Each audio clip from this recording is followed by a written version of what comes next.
All right, we're on the record. All parties present. We have Esquire reporting here as well. Do you see anybody in your waiting room?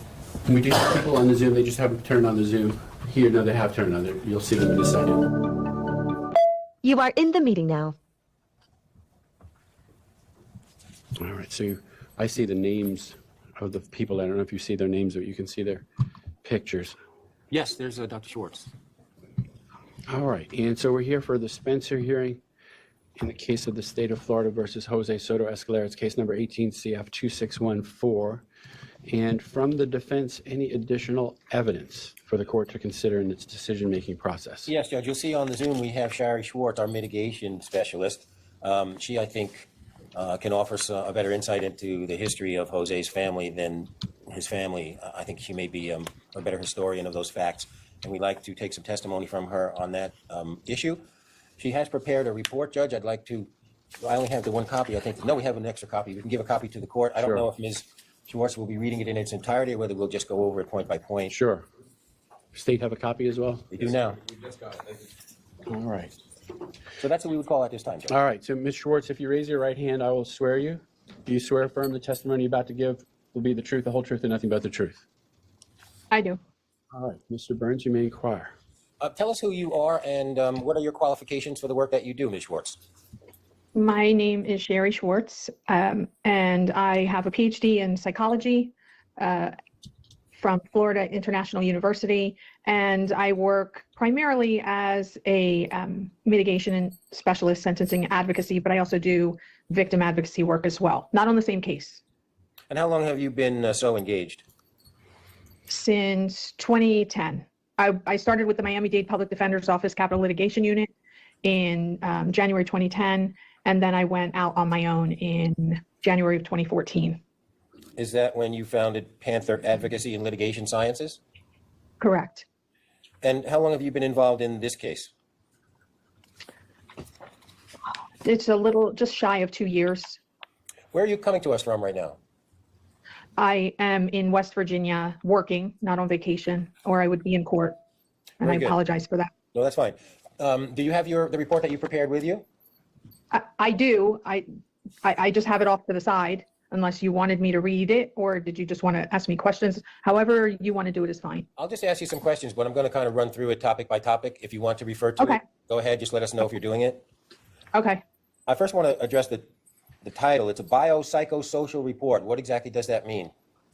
Right. So biopsychosocial considers the biological, or what I do is I investigate biological factors, psychological factors, and social environmental factors that may have impacted a criminal defendant throughout their life.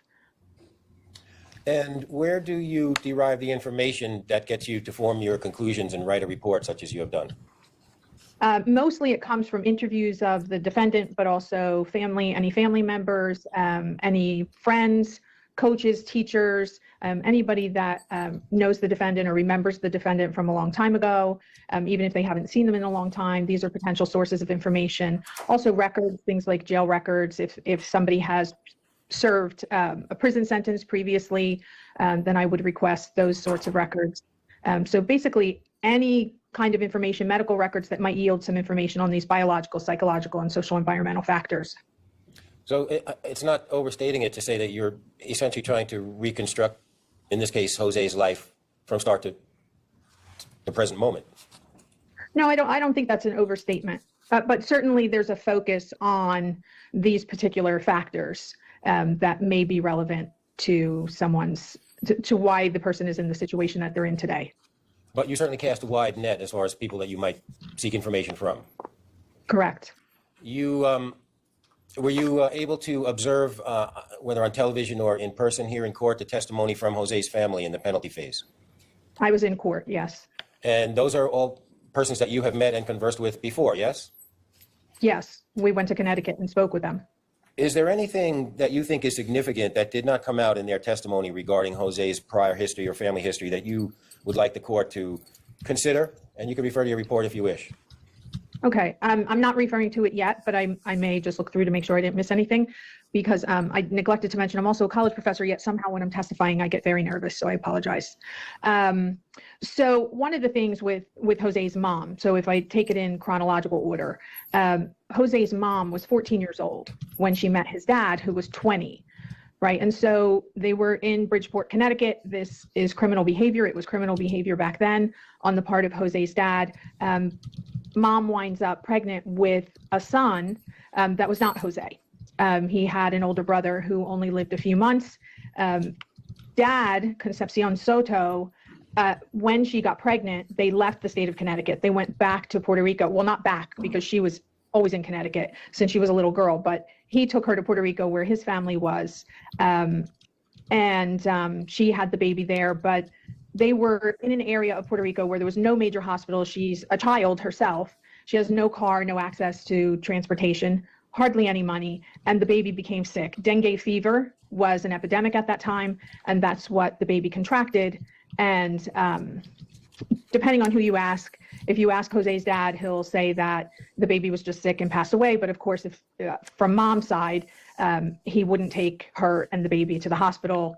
His family was not very helpful, and the baby died at home in her arms. And by all accounts, she was very, very different after that. So she gives birth when she's 15. This happens when she's still 15. A few years later, she becomes pregnant with Jose. She's still young. She's 17. She gives birth to Jose at 18 and then makes her way back to Bridgeport, Connecticut. With Jose? With Jose, yes. And he was just an infant at that time? He was an infant, yes. Little less than a year. And so did Concepcion, the father, return also to Connecticut? He did at that time. Did he stick around? No, a short time after they separated, he was a bus driver in Connecticut. He didn't live very far. To hear him tell it, he had a wonderful relationship with Jose and Jose's younger sister. But the reality from multiple collateral interviews is quite different. It's that he was in town, but he was pretty much absentee. He had abandoned the family. So he was not somebody that the kids or Miss Carmen Escalera could count on. And Concepcion had indicated to you earlier in the case his willingness to come and be a penalty phase witness. He backed out at the last moment, is that correct?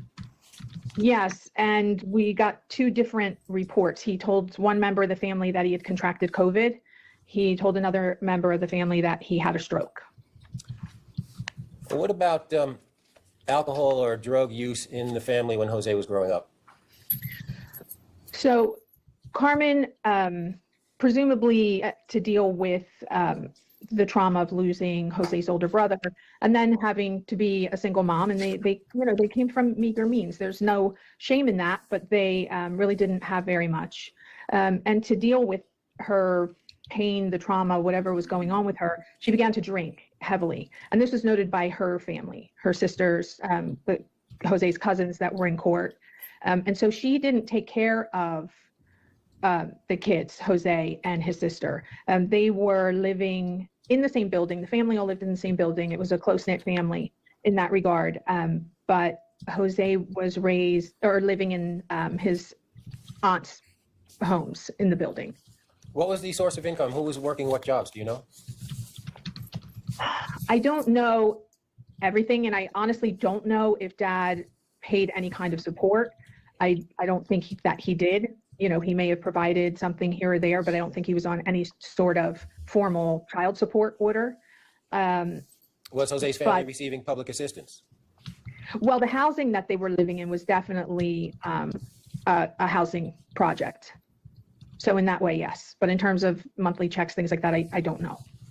There is a part of your report called transgenerational trauma. What does that mean, and how does it manifest in this case, please? Well, so transgenerational trauma is something that the science supports, that it's passed down through the generations. So even though in this particular case, even though Jose was not yet born when his mother was a teenage mom, a very young teenage mom, and gave birth and then had the baby die at home, her trauma would pass down to him. And I'm not a biologist. I'm not that kind of scientist, so I don't want to overstep my area of expertise. But I will say, just from the psychological impacts of that science, it shows that this kind of trauma gets passed down biologically, that it actually has impacts on kids and their brain development, emotional development, and things that are, these would be a biological factor, but also a social environmental factor where, in this case, mom is having self-medicating and things like that. Now, the testimony that was before the jury was that Jose left Bridgeport, I think around age 15 or 16, to come to Florida. Is that supported by your research? Yes, about that age. He was very young. There is a section of your report entitled Jose's Resilience. Tell us about that. Right. So resilience, there's a whole body of literature on that too. Obviously, I'm talking about it from a psychological perspective. Resilience is our ability to manage situations and rebound and, come out on the other side okay. And so in Jose's case, throughout his life, he's had adversity, but he's managed to stay out of trouble as a kid living in an area where people did not stay out of trouble. It was a very dangerous, a very high crime. There's government documents on that, as a matter of fact, that I was able to find and read through. And he managed to make his way to Florida, not on his own. He came with a girlfriend's family at that time. And to hear the aunts tell it, this was a good thing for him, because then this way he's now a teenage boy. He's getting out of ground zero for getting into gangs and things that are going on there, things that he had managed to avoid up to that point. And so he comes to Florida, and his life, even though he's young and he doesn't have parents, he's at work. He didn't have his parents here with him, I meant to say, but he has work, and he has always maintained a strong work history, always manual labor positions, because he didn't have an education, a higher level of education. But Jose is also someone that's very much tries to make the best of situations that are beyond his control.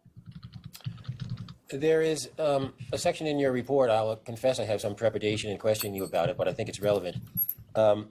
It acknowledges the victim, in this case, Tania and Josiah's loved ones, and they are identified as co-victims, correct? Yes, that's correct. And you develop a little bit, I don't know, I don't think it's your own work, maybe it is, but I think it's derived from studies. What can you tell us about the psychology of being a co-victim in this circumstance? Well, it's not my science. You're correct. It's science that I'm citing. But I do have experience working with co-victims, particularly in homicide cases. And so what we know from the science, but also from practical experience, is that the court experience that is supposed to bring us as citizens, the truth and justice and vindication that we seek, right, if we're a victim of such a horrible crime like this. And what we find is that it actually has the opposite impact. The longer that someone is in contact, a co-victim, with the criminal justice system, the worse their mental health outcomes. So the more contact in court with prosecutors, with police officers, various things that happen around this process, and the longer that goes on, the lower the mental health functioning in terms of higher rates of depression, higher rates of anxiety, and a lot of trauma around that as well. So it's a system and a process that really, for lack of a better word, tortures victims, co-victims. I don't think that's the intent of the system, but it is the practical impact. Right, thank you. Yes.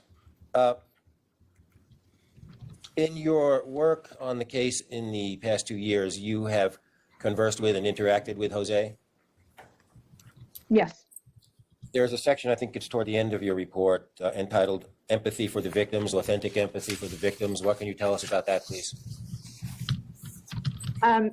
Early on, Jose, when I first got on the case, Jose had mentioned, just in conversation, getting to know him, getting to know the case, getting to know his relationship with Ms. Wise. And, this is many years after this happened. He had stated something along the lines of, this is not a direct quote because it was many years ago and I don't remember the exact words, but it was something along the lines of him feeling, I asked him to describe Tania, and he said, she was a nice person, that she didn't deserve this. and that this was his child. He didn't know that at the time, of course, but finding that out hit him really hard. And that was unprompted. When I'm looking at those things, if I have to ask a defendant how they feel about it, and I do if they don't tell me, but in his case, I didn't really have to ask about that. And we never really talked about it again because we're talking about other things that are relevant to his biopsychosocial. And again, I guess it was a little more, it was before I wrote the report, as I was preparing the report. And, I was checking in on a legal visit because he had been in court. I wanted to, make sure he was okay after the death recommendation. And the first thing he said to me is, no one has asked me how I feel about what happened to Tania and Josiah. So, these are the kinds of things that indicate genuine empathy. In that moment when he should be thinking about, or not that he should be, but that most people would be thinking about the consequences for themselves, he mentioned Ms. Wise and baby Josiah. Now, we haven't touched on every single specific item in your report. The judge has it to consider, and I'm sure that he will. The last item in your report is titled an executive summary, so why don't you tie everything together in summary form for us now, if you can? Sure. Can I just take a look at that so I make sure I don't miss anything? Yeah, go ahead. Okay. Okay. I promise I won't read it because it's kind of long. But basically, there are a number of biopsychosocial factors that are relevant to Jose and his life existence. And those things are things like adverse childhood experiences, right? He had exposure to parental abandonment, his father leaving, maternal neglect and alcohol abuse in the home, inconsistent caregiving, exposure to trauma. He witnessed himself extreme violence in Bridgeport, including shootings and gang activity, but he also has the intergenerational trauma. Growing up in poverty, I don't think that that's necessarily something that predisposes someone to committing crimes, but we do know that in high poverty areas, there are higher crime rates. And Jose managed to avoid that, which is really notable. The family also dealt with a lot of discrimination and racism in Bridgeport, Connecticut when Jose was growing up and even when his mom was growing up. So this was kind of the social environment where they were living, but this is also a family who has really strong kinship bonds. And even if they don't see each other every day or talk to each other every day, they do, they show up. Even if they were nervous, they weren't able to really articulate everything that they wanted to say, but they are generally very supportive of each other. And I think the authentic empathy is, to me, I don't always see that. I wish I could say that I did, but I don't. And in this case, it was really remarkable, especially the day after the death recommendation when Mr. Soto-Escalera, one of the first things that he said with a lot of emotion was that no one had asked him how he felt about what had happened to Miss Wise and baby Josiah. Thank you very much, ma'am. That's all I have for you. Any questions from the state? No questions. All right. Thank you, Dr. Schwartz. And any additional evidence from the defense? Judge, may we go off the record for a second? I just Sure. need to have a brief Sure. contact. Absolutely. Thank you, We'll Judge. take a brief recess, allow the defense to speak to their client.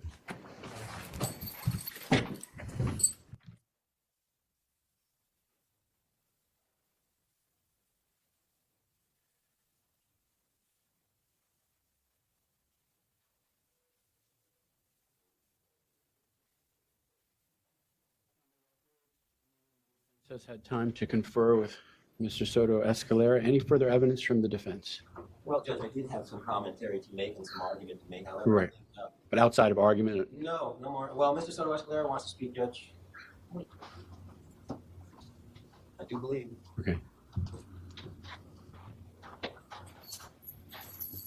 My client would like to address. Okay, he may make a statement either under oath or not under oath at his choosing, allocution or otherwise. He's allocating. Okay, you may make a statement, Mr. Soto-Escalera, at this time. Go ahead. Thank you, sir. What I'm bringing to the court is to address the topic. I have a conflict of interest. Thomas Burns. So So I was asking for your permission, if possible, if I can get him removed from my case because I don't trust him. Mr. Soto-Escalera, trying to think of how to say this in a way that's most understandable. I think there's an expression, we're at the 11th hour. This is probably even beyond that. We're probably at 11:59 here. We're about to close all of the evidence in your case, which would be submitted to me with the jury's recommendation, whether you should receive the death penalty or life in prison. Counsel has already done his job. They've already completed their work on the case. Really, at this point, all that's left for them to do is argue to me. So I don't believe there's really any purpose in that at this time. Even if I were to grant your request, there's nothing left for counsel to do at this time other than to make argument to me, which quite frankly could be persuasive, but given the judge's function, where we are, as I mentioned, 11:59 metaphorically, there's really not much purpose in that. So from counsel, since it does affect counsel, does counsel agree with my observation on that particular point? I'm going to inquire Mr. Soto-Escalera whether he wants to speak about the decision I have to make and give me input in that regard, because he has the right to do that. But that's separate and apart from what's being said now. Does counsel for the defense agree with my observation as far as, if this is a request to discharge counsel, where Absolutely, Judge, and that the horse is out of the barn at 11:59 p.m., I suppose would be the metaphorical. correct. And as I explained to my client, I am not qualified to be on the case by myself because I'm only second chair qualified. So Mr. Wirth has to remain on the case to the duration. Right, and just for the record, I haven't heard the arguments yet, but there's been a substantial amount of mitigation put before me, both at the trial and additionally here today, that I have to consider and digest. And does not seem to me that there's any reason for me to discharge counsel at this time. More importantly, before you brought that up, Mr. Soto-Escalera, you do have the right to make a statement at this time, either under oath or otherwise, that I would consider in making my determination in this sentencing proceeding. You understand you have that right to do that. And I was assuming that you were going to do that. I'm not saying whether you should or not. That's between you and your counsel. But I want to make sure that by me dismissing your conflict of interest issue, you don't take that as me dismissing your ability to make such a statement.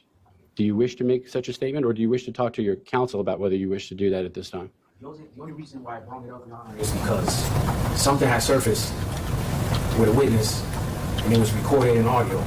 This is why I'm requesting that I would have him removed. But if I can't remove him, I would like you to see what I'm speaking about, so you can understand what I'm trying to say, if you have the time, Your Honor. With regard to that, that would be a decision in this very important context for your attorneys to make, whether to submit that issue to me as far as potential mitigation. And I would, as I'm required to do, I would defer to their professional decision in that regard. I think enough, Judge. I'm going to lay it all out on the record, okay? I think Mr. Soto-Escalera is hurting his situation. He's proceeding rigorous on the advice of ignorant people. What he is referring to is a Zoom recorded deposition, the first such deposition I ever did in my life, with witness Lucinda Cook. This was done, I think, on the Tuesday when there was a court holiday, when we were in the midst of trial or jury selection. I'm not sure exactly where we were yet.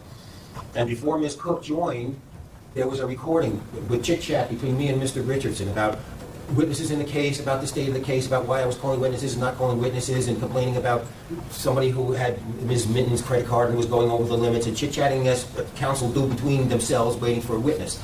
And I don't think people understand the context of how attorneys talk to each other. I think that the witnesses who overheard this, Ms. Lucinda Cook and whoever else she communicated with, think that because this is a capital murder case, me and Mr. Richardson should be like this with our hands around each other's throats every moment. And we were not that way. We were chatting as counsel do in a case. And in a capital case especially, do counsel and adversaries have to communicate frequently and exhaustively to get the thing from start to finish done. That's all that it was. There is nothing in there that was inimical to Mr. Jose Soto-Escalera's defense, and I defy him or anyone else to point to any action or anything that I did or said at any point in the preparation of this case, or in the trial, or in the penalty phase that was contrary to his interest. It's nonsense and bullcrap, and that's what he's on about, Judge. So he can feel however he wants. He's an idiot. On this issue, at least. In that regard, for Mr. Soto-Escalera's benefit, the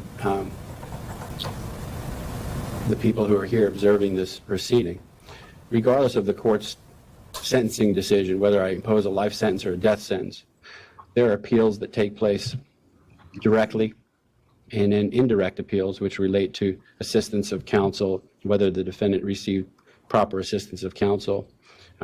That's for a different day. I could see this coming up perhaps in that scenario on the merits to be figured out at that time as appropriate, which goes back to what I said before. The evidence is in, mitigation has been placed before me, so we're at that stage where I'm to consider that. Put differently, if Mr. Soto-Escalera feels that Mr. Burns did not properly litigate his case for whatever reason, there will be a proceeding in that regard.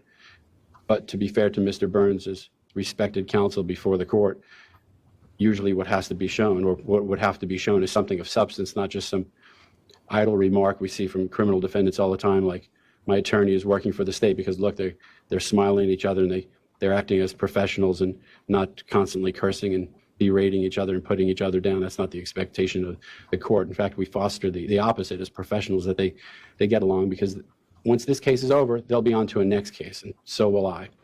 And so as professionals, they have to work with each other. But more importantly, as I mentioned at the outset, that is for another day. I'm directly focused on the extremely consequential and important decision I have to make, which goes back to whether Mr. Soto-Escalera wants to make a statement regarding himself, the case, for me to consider. He does not have to, and it's not going to affect him negatively if he doesn't, but he has that right to do that. So there again, we broached a different subject. I don't want him to think that I'm not going to listen to that, should he wish to listen to make that statement. On the other hand, I'm not sure he has an intent to do that anyway. He just wanted to broach this subject. Judge, I think he Okay. said his piece and he has nothing Okay. to say at this All right. So it's not the first time I've had to tell the defendant or someone else. That's for another day. There is a right to have a motion for post-conviction relief with regard to your Sixth Amendment right to counsel. That's for another day, really, regardless of my decision here. So other than that, that concludes the Spencer hearing evidence from the defense. Any evidence from the state before argument? No evidence, sir. All right. So let's start off with the argument of the state. If you wish to make a summary argument, but you don't have to. I mean, obviously, I'm familiar with my role here. I want to dissuade you from that, but you do both have the right to make argument to influence me in the way I evaluate the evidence, Sure. the way the aggravation and mitigation.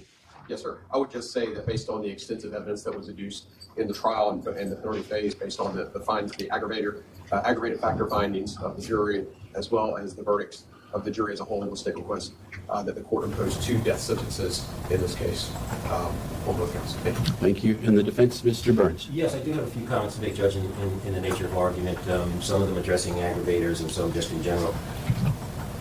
Well, one of the things that needs to be considered and proved is that there was heightened premeditation in this case. I think certainly there was evidence that this case was planned and thought about at least for some days before the actual killing occurred. I don't know how extensive or how important the court would consider the testimony of the witness who indicated that Jose was interested in ghost guns, I think a couple of weeks before the killing. I don't know whether that manifests as an expression of an intent to do anything wrong. This was not a shooting or a gun crime. It did not arouse in the witness's mind at the time that there was anything nefarious going on. He thought that Jose might have been building a gun for sale. And so what we have here, the evidence in the case was that this was a pregnancy of many months' duration that Jose objected to from the start, and yet there was no evidence of any kind of intent to do anything wrong until only a few days before the actual event. And so I would ask the court to consider that. On this next issue, again, I don't like to tread here, but these are just unsavory matters to begin with. Regarding the aggravator of child under 12, I certainly do not dispute that that aggravator is correctly found.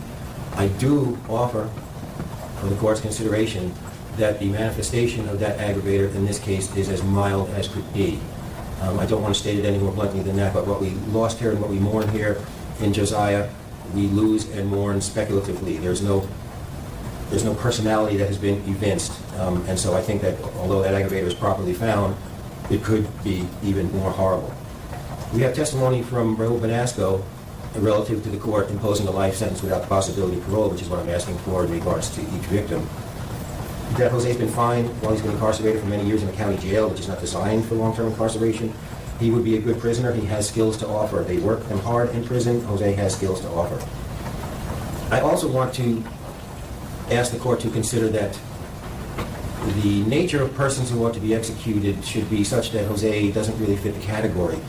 He has no prior criminal history whatsoever. This is a dramatic departure from nothing to a very horrible crime, but it is a crime of personal circumstances. It is not a crime of randomness. It is not a crime against strangers. It is not a crime where Jose indicates that he is some kind of danger to the community at large. It is a very particularized type of crime. again, wildly at odds with his nature that we heard from his family and that we heard from Dr. Schwartz, and that is evidenced in his lack of a criminal record, which I think is really quite astounding. And finally, I think I would be remiss if I did not remind the court that although the recommendation is for death, it was as close a call as could be possible, and I would ask the court to consider that also in leaning towards life without possibility of parole for both counts. Thank you. Thank you. Any response by the state? No, sir. In abundance of caution, let me ask a question to the state, and in part, this is just to avoid the appearance of as with regard to the evidence that we glossed over anything. I have my own view of the evidence, and I certainly listened closely. I don't know that this was really fleshed out in argument before the jury, but with regard to the cold calculated, premeditated, aggravating factor, which was found by the jury beyond a reasonable doubt, is my perception of the evidence correct from the state's view in that it does appear that there was substantial planning fitting the definition? However, there was a variance between a lot of the planning and the actual way that the crime was committed, in the sense that there was a lot of talk of a gun, and then the murder occurred by different means, and which doesn't undo the aggravating factor, but it's something because I've never heard the state directly address that. I don't think the state directly addressed that with the jury because it's kind of an aside, but just to cover every base and because it was brought up by the defense, what is the state's view of the situation there with the evidence? Yes, so the evidence, the way the evidence shook out was that there was a significant degree of planning in the days leading up to this, particularly beginning on August 21st of 2018. The defendant discussed using a firearm on multiple occasions, but the court is correct. At no time did the defendant ever discuss cutting her throat or hitting her in the head with a large blunt object, which was the ultimate cause of death in the case.